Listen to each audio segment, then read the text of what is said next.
My name is Kristyna Milde, and I'm originally from Prague, Czech Republic, but have been living in New York almost for 20 years. And I have a collaborative art practice with my husband, Marek Milde.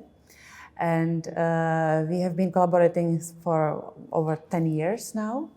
And our interest was always finding the place and the best relationship between urban space, architecture, and nature, and how we facilitate the forgotten relationship between two places which really influence our environment. And you have architecture, but also installations, sculptures, photography, right? Yes, so we have a multidisciplinary art practice ranging from sculpture, installation, site-specific project, and public art.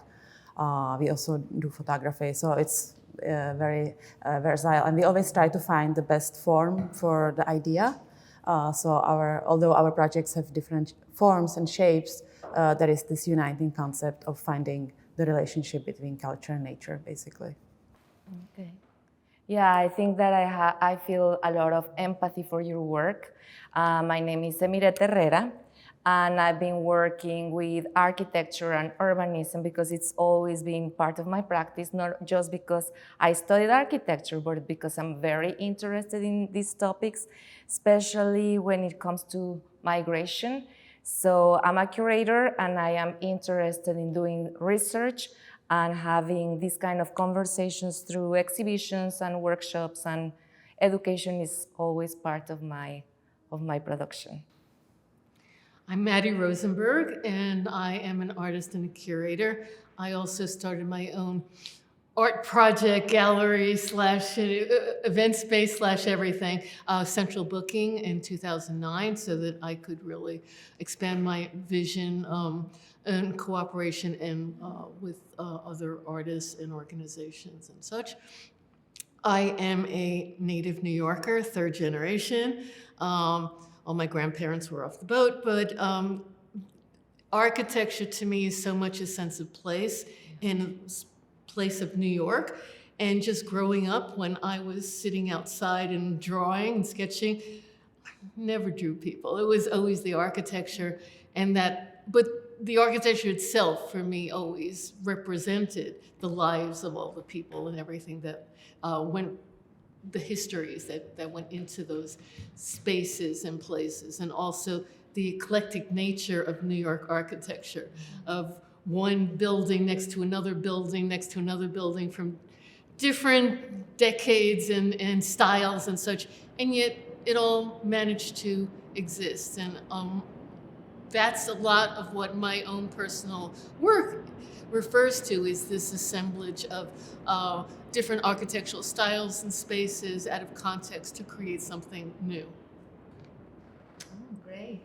Yeah, I think I very much relate to your love for New York, because I think if we would live somewhere else, our art practice would look different. I mean, New York is such a unique place and such a kind of bubble, capsule, magnet, generator, everything.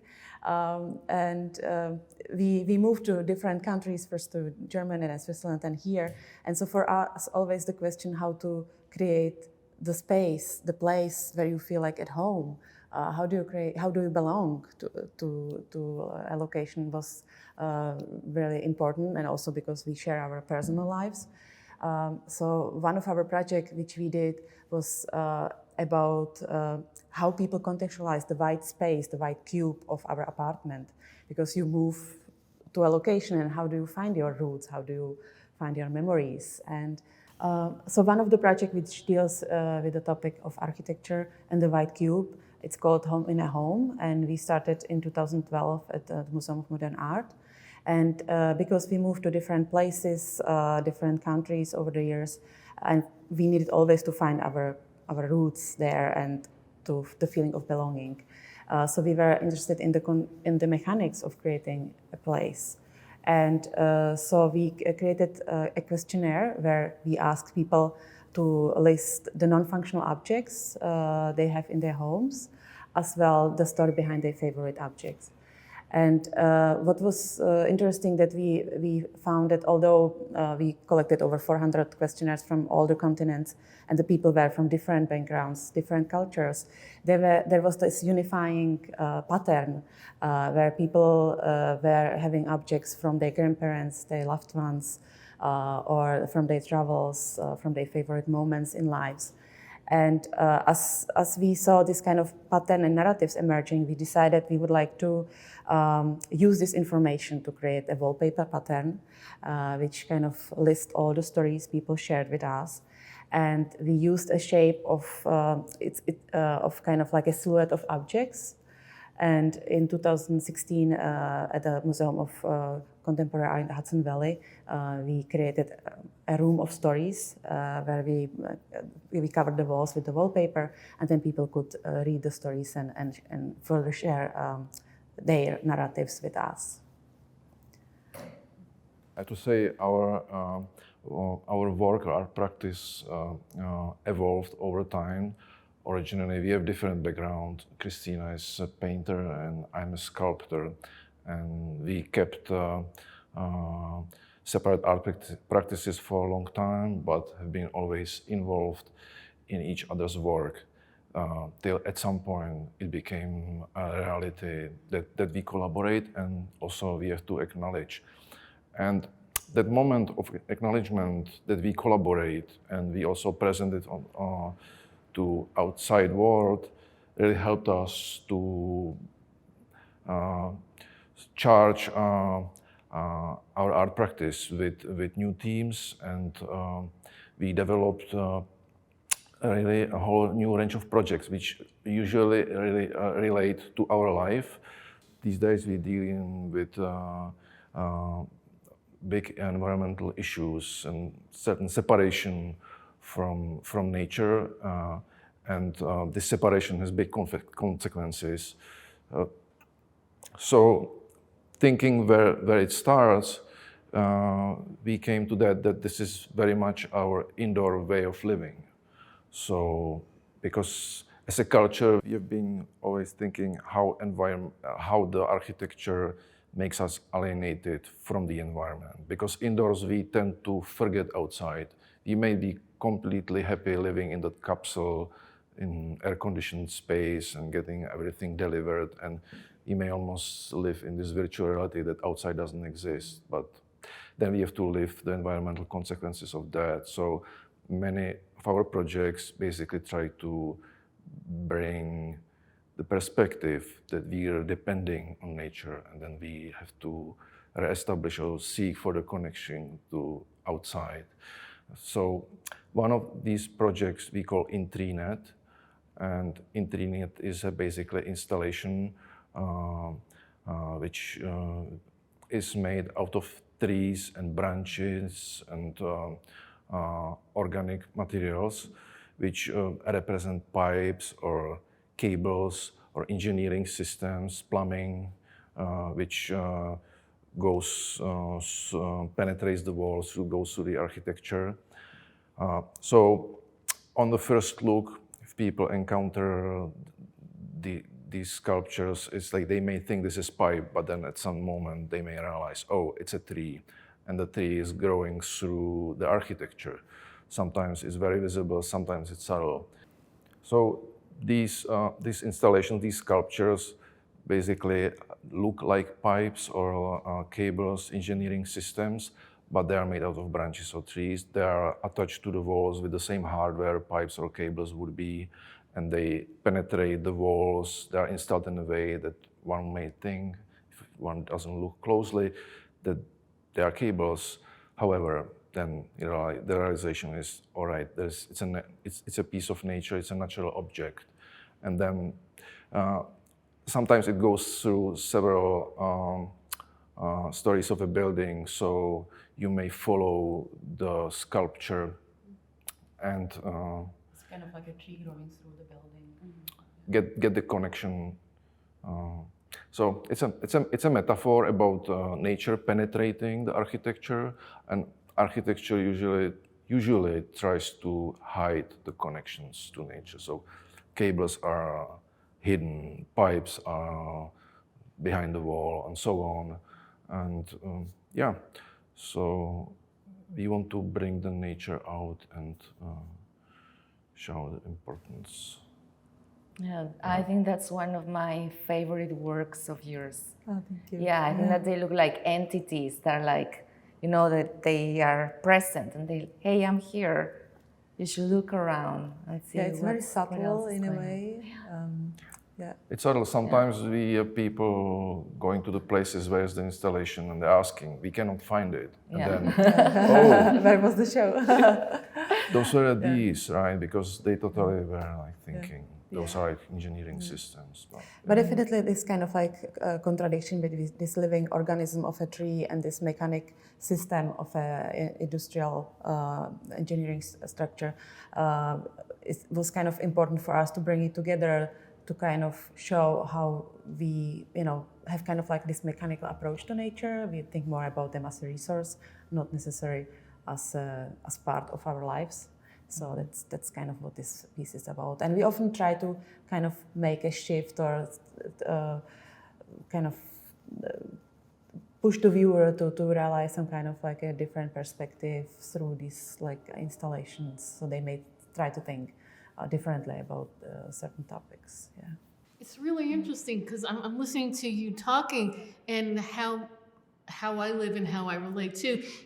Even though it seems like I've never left New York, I spend several months every year traveling, and I'm in different places as well. And it's again finding that connection, not just to living and to understanding the place rather than just visiting it. And that's always been really important to me. And one of the things that you're talking about, the integration of the outside with the inside, what I love about visiting places like Europe is that all the ruins and it's automatically brings that outside into the inside. I remember there were cemeteries in London that were just people didn't take care of it. I loved it because you had, again, the trees were growing through the graves and nature was basically taking over, but also integrating all the man-made elements of it. There was this collaboration going on. And just like you, one of the reasons I started Central Booking was to collaborate with all these different artists that I've met all over the world. So for me, even though I am rooted in New York, I really feel part of the rest of the world too. In fact, early on, I was spending more time in Europe than I was actually here in New York. And when I say, taking diverse architecture and architectural elements and spaces and creating new spaces, it's not just from elements that are in New York. In fact, they're usually from everywhere. And I kind of merge them, just like, people who come to New York from different places. You are doing the opposite. Yeah, exactly. And I create my own architectural spaces from this. And normally my projects also have more of an international base, although they are rooted in a specific place. And one of the projects I've been working with is a collaboration with the New York Historical Society, which again is about the Brooklyn waterfront area, which I've been, in my own personal work, I've been taking elements. I make paintings and artist books and prints and installations, and now in recent years, animations as well. But to bring other people into that and to create a whole project around it that is more a curatorial project of the ecosystems that live along the Brooklyn waterfront. And again, I'm looking at it in terms of architectural, inside and out, because I really do, I look at the murals that artists make on the outside, the wonderful rock structures that nature makes for us as well. And with the other artists who were doing research at the New York Historical Society from very different aspects of how they approach the environment and those ecosystems. Some are working with water, just the actual water that separates the land masses. Others are really working with the man-made elements of the area as well, commerce, how that how that also acts and affects. We have this idea that somehow human beings have made this idea, separating us off from everything else. And everything is interconnected, just as in our bodies. You know, it all has to work together. And I think that it's very important for us to understand that architecture is not nature. You know, people will say to me, "Oh, how do you live in New York? You know, there's no nature." And I said, "It's all nature. It's an archipelago. I mean, it's to begin with, it's islands. So you're working with that." And I've always, I grew up by the water. I live by the water, you know, and I see sky, and I see the different seasons, and I see these different days, and I see how it affects the architecture, how light hits everything. And again, in watching over time, how things change. And that's, as I say, I love ruins because I don't think of them as ruins. I just think of them as kind of the next stage of their architectural life. Oh, that's very interesting, especially when you talk about the water, because that's precisely something related to my work. So I'm from northern Mexico. I'm not from Mexico City, and I'm from the desert.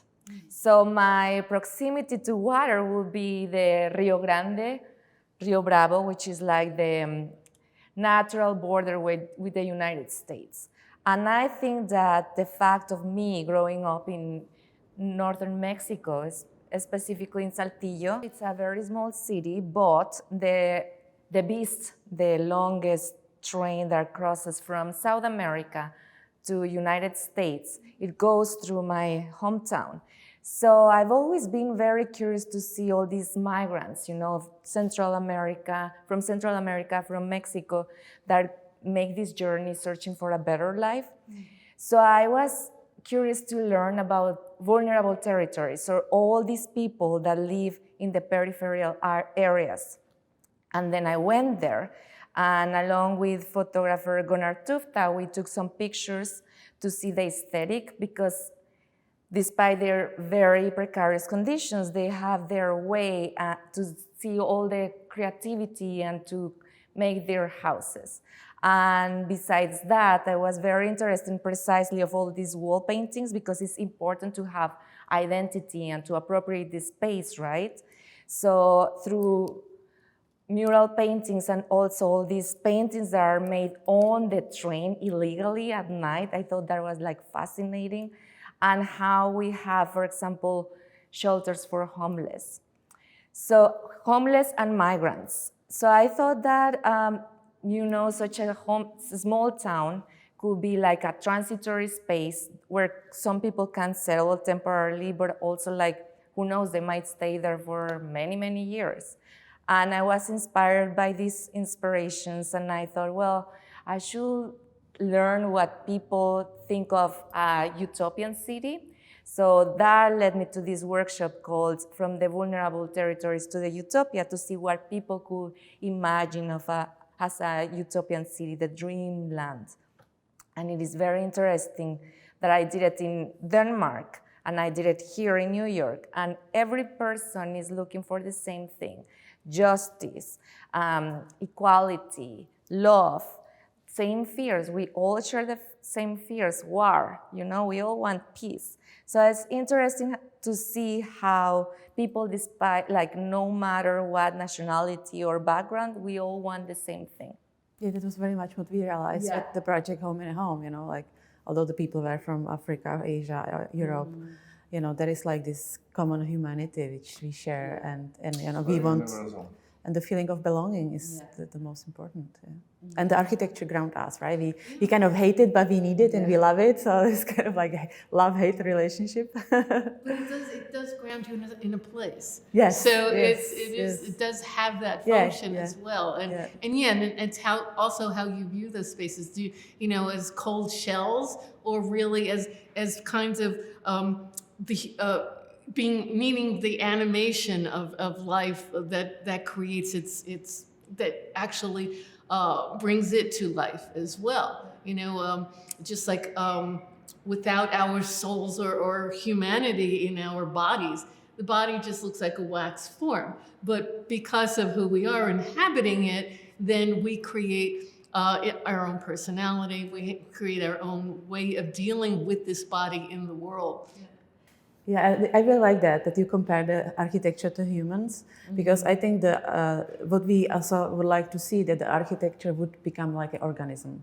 You know, it's not a mechanical space, but it's changing. You know, the light is coming, the seasons are coming, and the way we could kind of bring it inside in a way that we could live there in kind of like a harmonious relationship would be the ideal.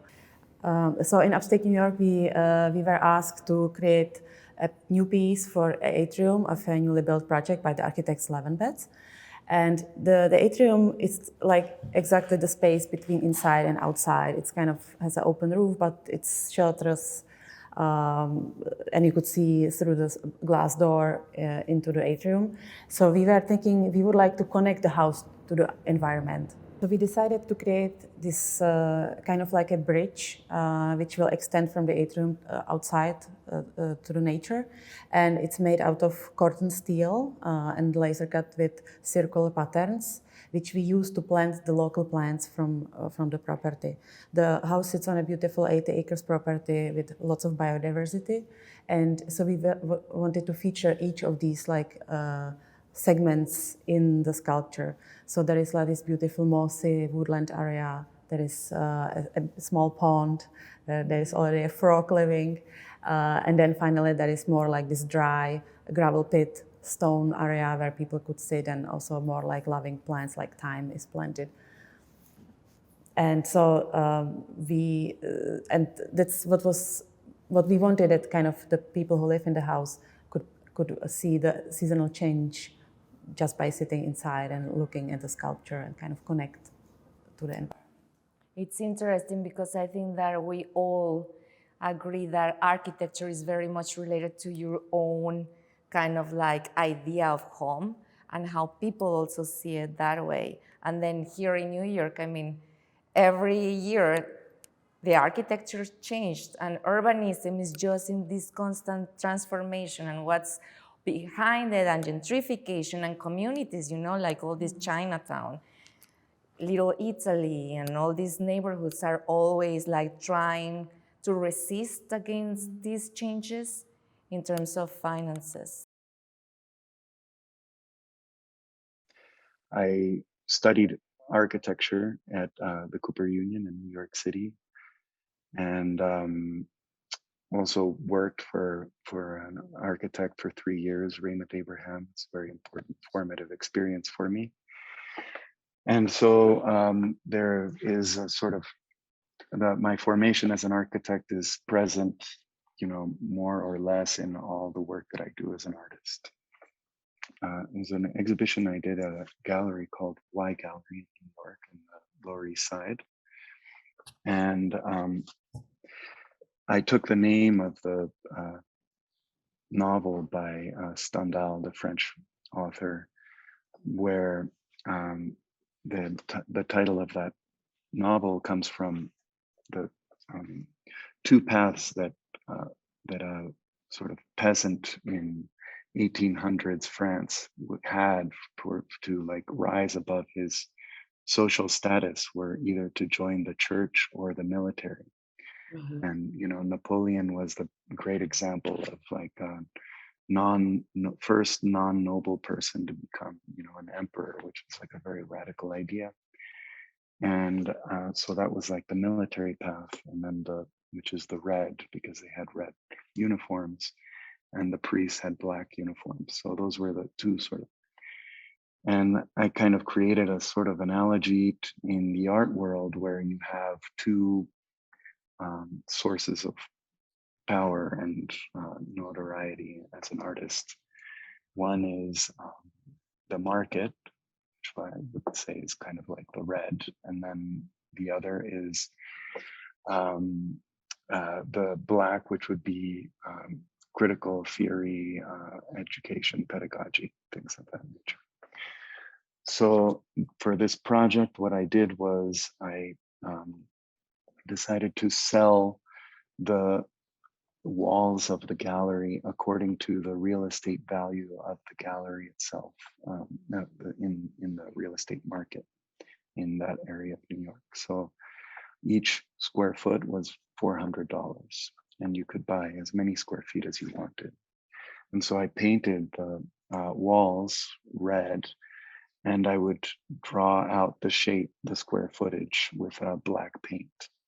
And then at the end of the exhibition, I cut out the pieces and distributed them to the different collectors. And in the middle of the space, there was a book where I would draw the size, shape, and location of each piece, kind of like a deed, or like a certificate of authenticity as well, sort of like a hybrid between a real estate deed and a certificate of authenticity for an artist. And so it was kind of a progressive project that went getting, like progressively drew painted the shapes onto the walls as the time progressed. iTransport was a project I did originally with the curator director Tayana Pimentel in Mexico City at the Sala de Arte Público Siqueiros. And what I did was basically build a giant art shipping crate following all the sort of protocols of art shipping and crate building for artworks, but that was the size of the exhibition space. So I kind of created the entire exhibition space of the museum, which is a big cube kind of space. And it was called iTransport because that is actually the origin of the word metaphor. This comes from the Greek metaphero, which literally means I transport. And so metaphero, is kind of like what artwork does, in the sense that it kind of like takes you outside of the sort of like place and brings you to another time, world, reality, makes you like revisit things in a different way and things. So and the art shipping industry is so massive, especially before COVID, and these artworks spend so much time in these crates, and the more they travel, the more sort of like symbolic and cultural value and everything that they gain and everything. So there's this interesting relationship between these crates and the movement between countries and cities, and this kind of network of museums that gets created with the movement of these objects, and this whole sort of like a system